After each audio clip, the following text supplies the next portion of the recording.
How are you, mate? We're back for another episode. G'day, Alex. How you going?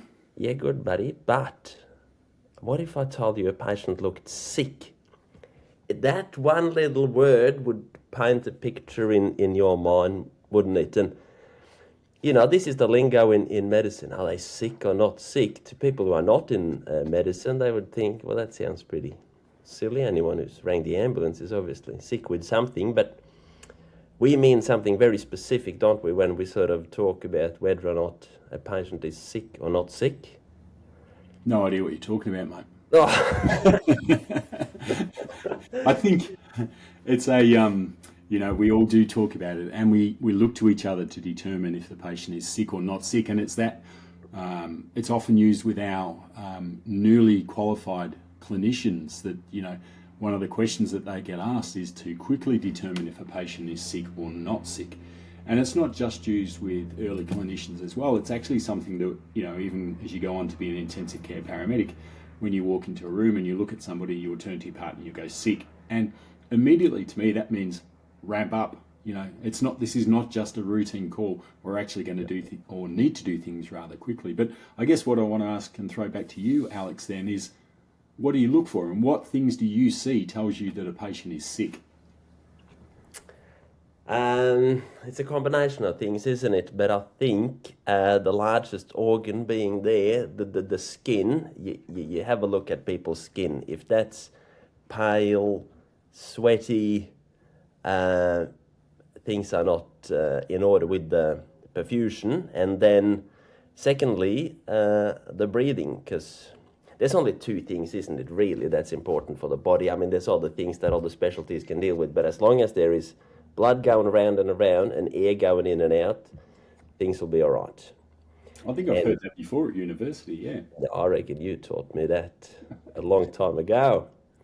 So those are the two rules. So any issues with either of them would immediately alert me to the fact that a patient's sick, I guess. So from a sort of quick glance perfusion point of view, skin, and once the perfusion really drops, the mentation, if there's sort of half there, this is no good. And then oxygenation, if that's off, they'll become increasingly tachypneic. And,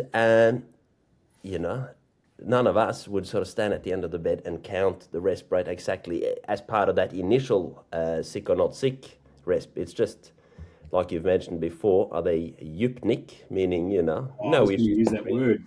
Oh, eupnic. But if they're not eupnic, if they're sort of breathing too slow or too fast, you can just tell at a glance. Now, it is important to count the resp rate. It's the most important vital sign. It's the one that goes off first, and people shouldn't just write it down as 16. But yeah, I think to me that'd be the two things that you can glance at and determine within a second. But what about you? You walk into a job and there's a baby poking out or a bone poking out or something. I guess that would... If there's a baby poking out, I'm probably going to turn around and go back the other way, because that is definitely not my speciality. You can manage it, but I don't think there'd be many other clinicians far better at that than what I would. So when I walk into a room, mate, the biggest thing is, a patient's distress. You can see more often than not, people have a good indication that something's going on. And I think you've hit the nail on the head. The first thing that you notice is perfusion, and that is the cool, pale and clammy. You cannot fake diaphoresis.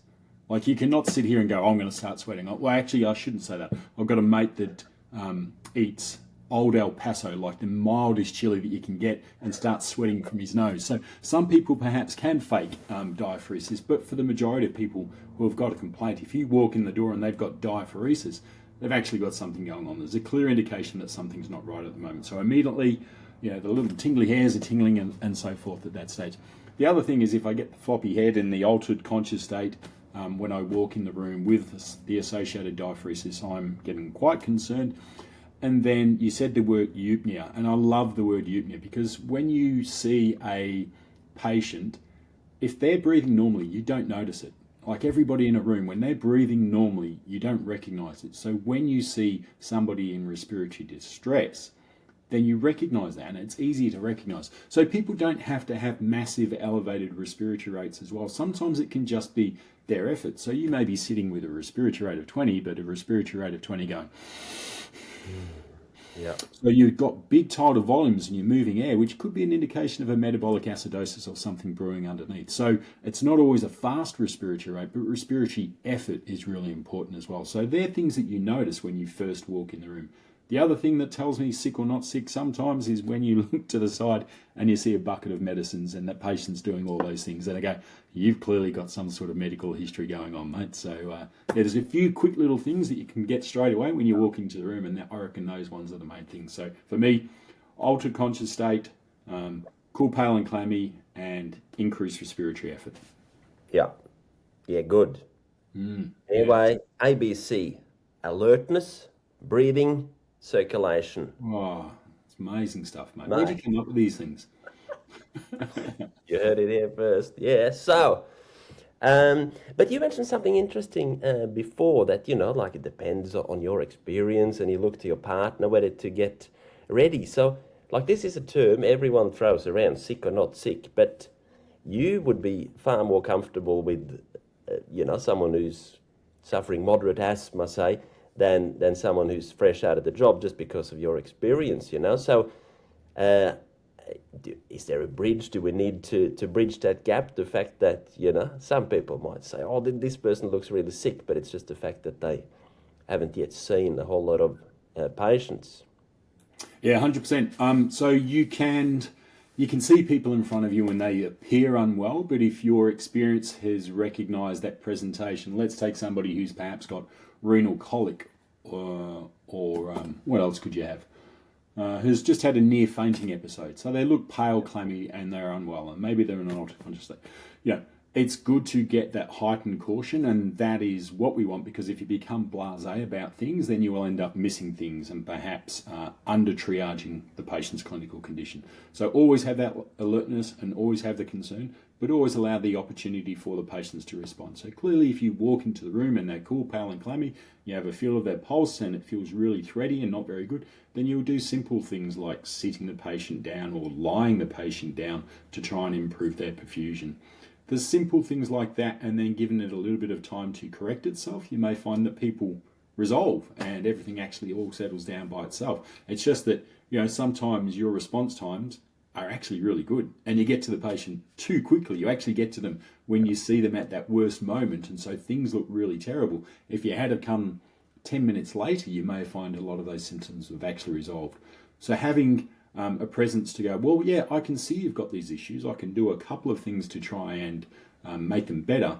And I'm just going to give you some time. But while I'm giving you the time, I'm also going to start preparing the IV line and perhaps get some fluid drawn up and perhaps, maybe organise some presses or something like that, but still allowing the patient an opportunity to recover by themselves. Yeah, I love that, mate. It's all about the time, and in the pre-hospital space, you only have a few minutes to sort of detect the trend before the area manager rings up and say what's going on. You've been there for 19 minutes on scene, but no, I'm exaggerating. I don't know how it works there, but certainly you're spot on. Oh, it is. No, very similar to.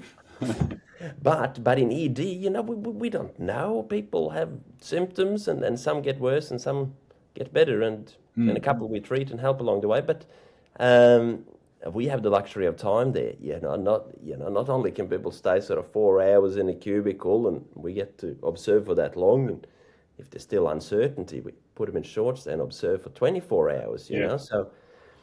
Even you mentioned before, like the sort of fainting episode, like if they're elderly and they're passed out, it could just be a vasovagal from the heat or the stress or whatever, but, they often get sort of an overnight stay and short stay with cardiac monitoring and blood pressures and bloods and scans. And, the best diagnostic test sometimes is just time, because if there was a serious reason for why they passed out, chances are they'll do that again in the next 24 hours, and luckily they're in hospital. So trying to sort of, if we say determining sick is two things: how do they look when you walk in based on the ABC, the pre-hospital nurse copyrighted alertness, breathing, circulation, and also trend, right? So Yeah. You Yep. walk to someone and they look okay, but then you give them some salbutamol and puffers or whatever, and then 5 minutes later they're worse. You would sort of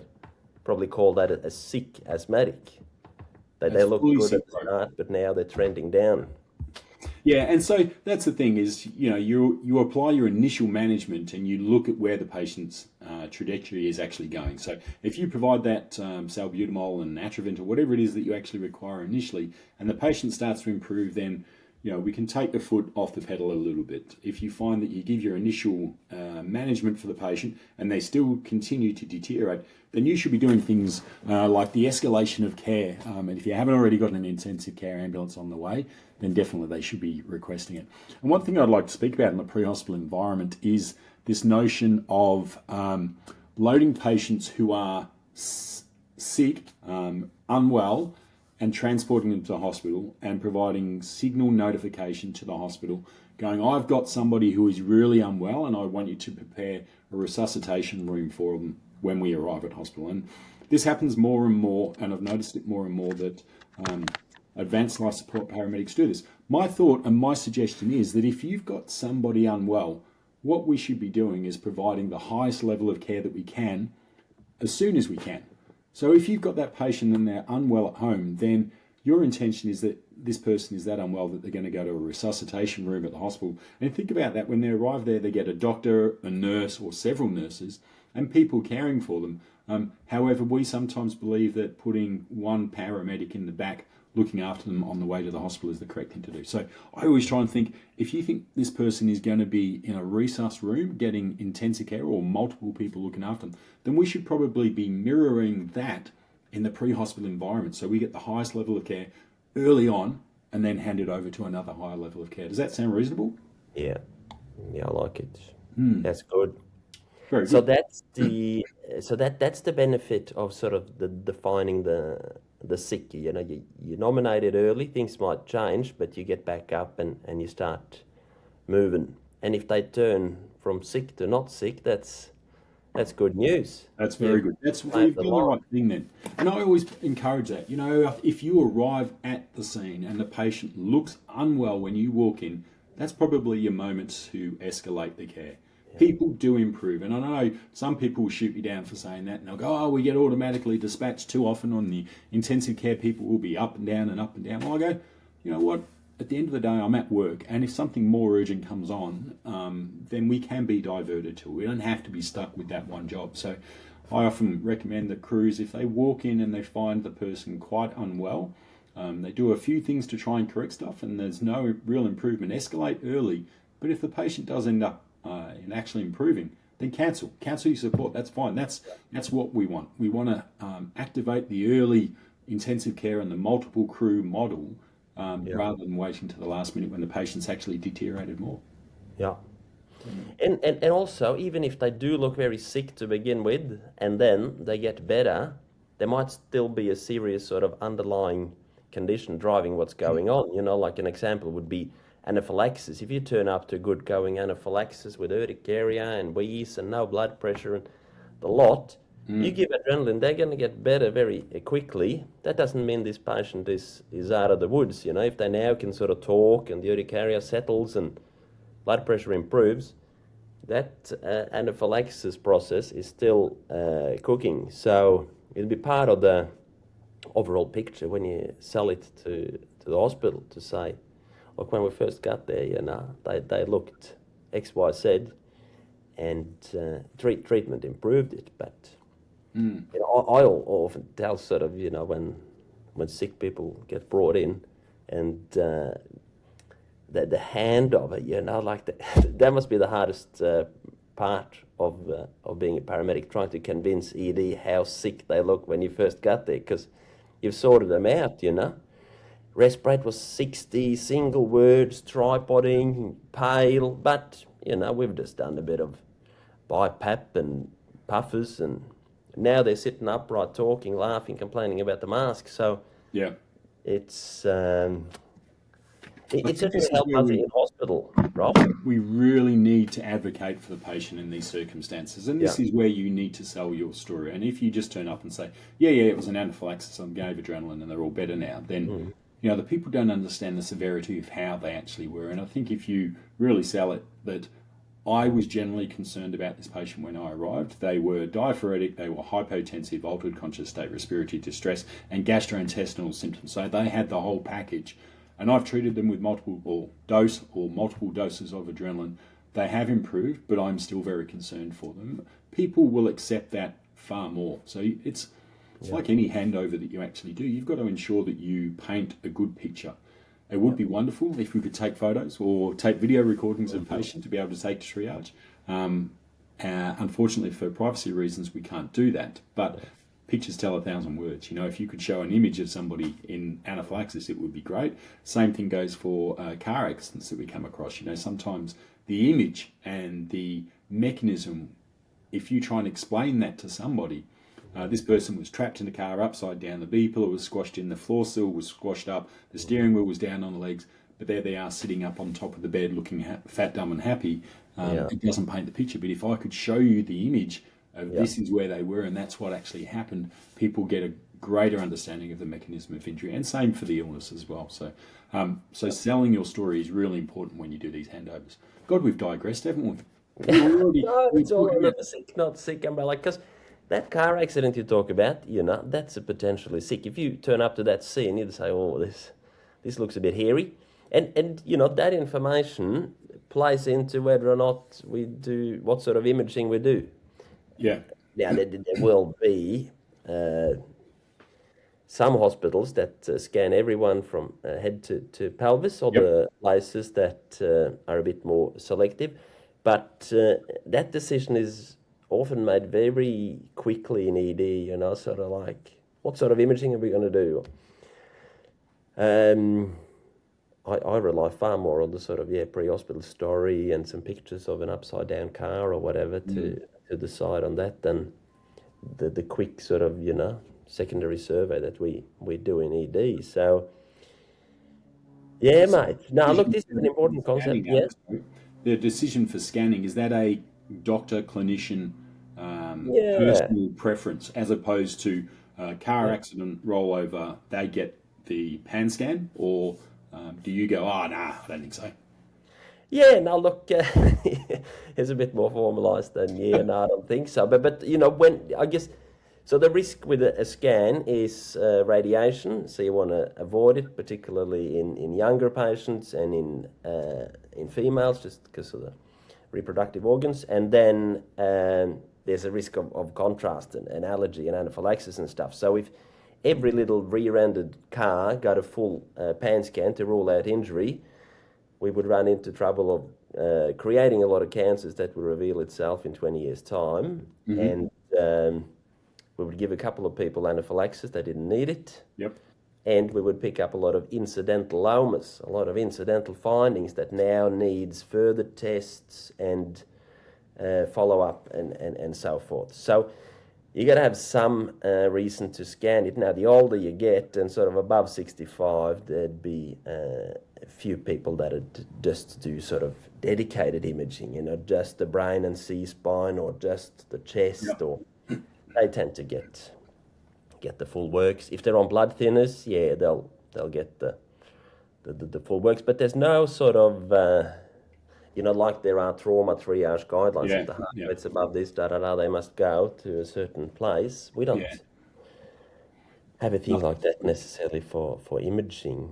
There are, you know, there are sort of decision rules created for the spine. Do you need to scan the spine or not? But they've been in a car accident, and most people get a CT brain, and then if they got any sort of chest, abdo-pelvis symptoms, they tend to get a scan there, provided they're sort of, you know, at least above 40 or so. And then people just tack on a C-spine, you know, even though there are guidelines to help decide who needs imaging on there. So all that is to say that how they looked when you got there is very important, and upsell the hard work that's been done pre-hospitally would do the patients a favour. 100%. And you know, we have a systematic format of how we're supposed to do our handovers, and I just encourage everybody to, you know, try and stick to that format. It's consistent for the hospital. It'll be consistent for you when you deliver a handover. It's very good that you have that. systematic approach to it so that people can understand. And also you will find that if you deliver the handover the same way each time, you don't miss stuff. If you start dotting around all over the place. I had one really good clinician that I used to work with. He tells me about how he would hand over a trauma patient, and if people interrupted him, he would start again. So, hi, this is Mr. Jones. Mr. Jones presents from a car accident rollover. Oh, what about his blood pressure? Hi, this is Mr. Jones. Mr. Jones presents. So that way you get consistent, and if you do that often enough, people will stop asking questions until you hand over. But I think in general, hospitals have improved with the reception. Certainly in my area, the hospitals have definitely got much better with the reception in that they will stand back and they go, is there anything pertinent that you need to tell us straight away, or is there anything urgent that we need to attend to? And you go, no, and they go, no. We'll get them across on the bed and then we'll listen to your handover. And they do. They stand back and they listen, which is fantastic. Yeah, and also delivering that information in a sort of structured format means that when we're writing it down, the right information goes in the right boxes. What were the numbers? What happened? Were there any relatives on scene? That belongs further down. So, no, structure is important. But the whole "Hi, Mr. Ambo," though, it sort of misses, what's the crux of the thing? So sometimes when things are busy, I do, before the sort of handover happens, I do ask a few paramedics just give us the 5-second goss. Well, what's the story here? Chest pain, normal ECG. Oh, great. Yeah, and I think that's reasonable as well. When I walk into a trauma bay with a patient, my first thing is high-speed mechanism, rollover, fractured arm, fractured leg, fractured chest. All the numbers are stable at the moment. We'll get them across and we'll chat about it in a tick. And they're like, no worries, that's great. So sometimes just a little quick synopsis of what's gone on can be really valuable. Yeah. Mate, wrap this up. Yeah, we have to. Research. There is research on sick, not sick. People can go look that up. But people have studied how accurate it is. And, in sort of, I'm not sure of any paramedic studies, but certainly in sort of ED doctors, just a quick sort of glance. Is this patient going to be admitted or not? Or do they have a life-threatening illness, yes or not? And that stuff's sort of fairly sensitive. It's a bit more specific, meaning that if you see it, then there probably is something serious going on. But if they say, oh, no, they're not that sick, they still could have stuff happening. So people have looked into that. But can I wrap this up, mate? If you want, so we know what sick is. Yep. How to identify if someone's sick, their alertness, their breathing, their circulation. But how do you identify if someone's not sick? What's your top 3 things where you sort of look at them and say, oh, no, what? Well, I'll start it off before I get you in trouble. Hey? My first one, which can get you wrong sometimes, is when they're standing at the front door with their bags packed, going, please take me to the surgical ward at blah, blah hospital. And that's more often than not, I would say 95% of the time, those people are not sick. They are just using pre-hospital services as a means for transport. However, some of those people have also been very, very unwell, and they recognise that they're unwell, and they recognise that they need to go to hospital very quickly. So the usual thing for me is people that greet you at the door walking in without any ailments or complaints of any sort. That's the easy one. Freely talking, skin, pink, warm, dry, well perfused, no obvious distress, and that being no obvious respiratory distress and no obvious distress displaying to me of significant pain and discomfort. If you've got 10 out of 10 pain, it's not very common that you will walk to greet somebody at the front door happy and smiling. So your physical presentation is usually a dead giveaway. So they're probably the main things, freely speaking. Yes. In detail about their past medical history, because it might be relevant to you, hey? Yeah, that's right. What do you think? Yeah. Had some neonatal jaundice back at birth, and then... Yes, Mrs. Jones, who's 92. Yeah, that's it. But that was corrected just with a bit of blue light. But anyway, and then... Yeah. So picking well people, because you walk around the street every day and you see all well people, and you recognise well people all the time. So I think it's easy to pick and define an unwell or sick person because you're not used to seeing them as often. So you can see well people, see them all the time, recognise, hi, Mr. Jones, keep on calling Mr. Jones, but it could be anybody.